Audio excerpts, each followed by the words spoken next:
She's always been there for me, my motivator, my inspiration, my light, anything that I need. She's my smile. When you see me smile, I'm thinking about my wife. She's everything to me. She really, I can't describe the words. I'm just glad she's here with me today for this occasion. My mom, who brought me into the role. I thank you, Mom. In 1990, when I was leaving, I told my mom I was going to join the Navy. I thought the role had ended. She was like, "You going to join the Navy?" And I said, "Yes, Mom." And she's like, "When are you leaving?" I said, "It's in a couple of days."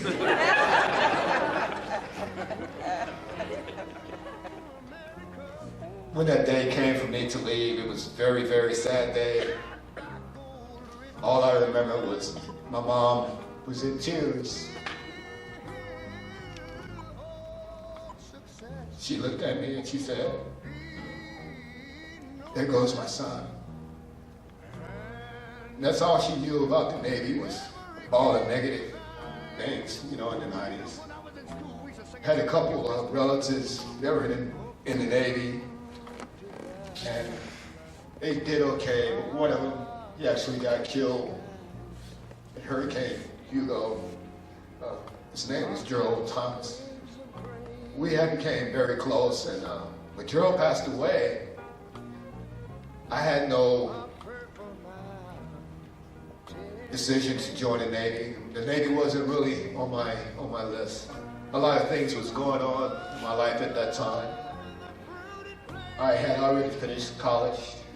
I was going to get my degree at Alabama A&M University, and I actually finished, but I still couldn't get a job, even though I had my degree in engineering technology.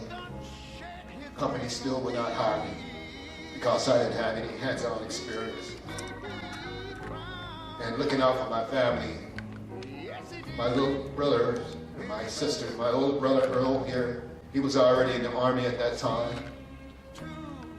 But I was looking out for my brother Sherman, my sister Rita, and my sister Connie. So when I joined the Navy, I didn't forget about my family. I remember my mom being in tears. So every time I hit a port, anytime I got a chance to buy a small souvenir, Mama told you she's got postcards from all over the world, every place I went. I got cards from my mom, not only my mom, my aunts. As many people that would write me. That was the thing to do. We didn't have computers back then either. We didn't have cell phones. So you depended on the post office. I would go to the post office, get your poker stamps. They knew I was coming.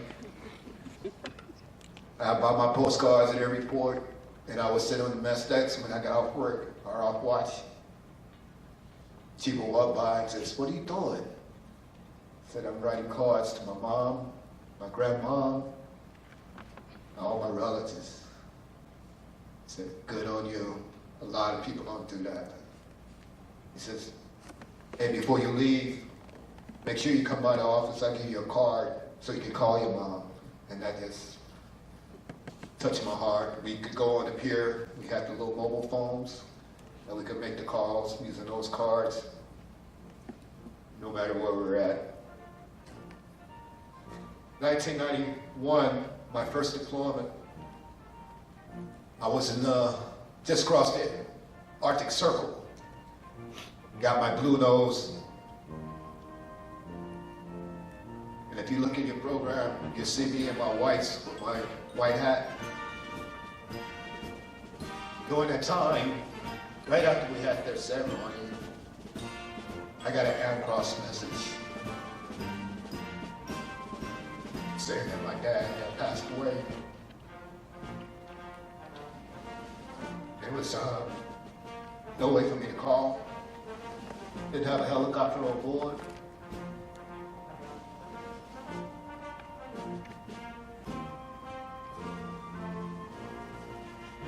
chief called me into the office.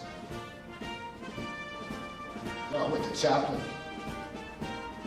He gave me the news, and I couldn't believe it because just before I left for deployment, I had went home, and my wife had just came out of A school. This was a couple of months before. And me and my dad had a conversation. And my dad looked me in the eye, and he said, "Son, I'm proud of you. I'm proud of what you've done with your life. I'm proud of where you're going. I wish I could have joined the military when I was young like you, but I couldn't. Because back in those days, if you didn't have a brother, you were the only male that won't let you in." And he told me how proud he was of me. And my brother Earl, who was already in the Army at that time. So that picture that you see is the last time that I saw my dad. After I got the Amcross message, the chaplain set something up on board the ship, so I was able to get a hold of my mom. And like I said, we didn't have phones at that time, so we had what we called a MARSAT.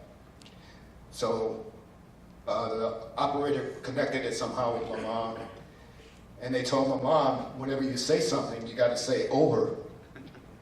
So my mom probably remembers. She's talking to me like we're on CDs, and she kept saying over. But after a while, she finally got used to it. But she got a kick out of that. But on the way home, once the ship did get close to land,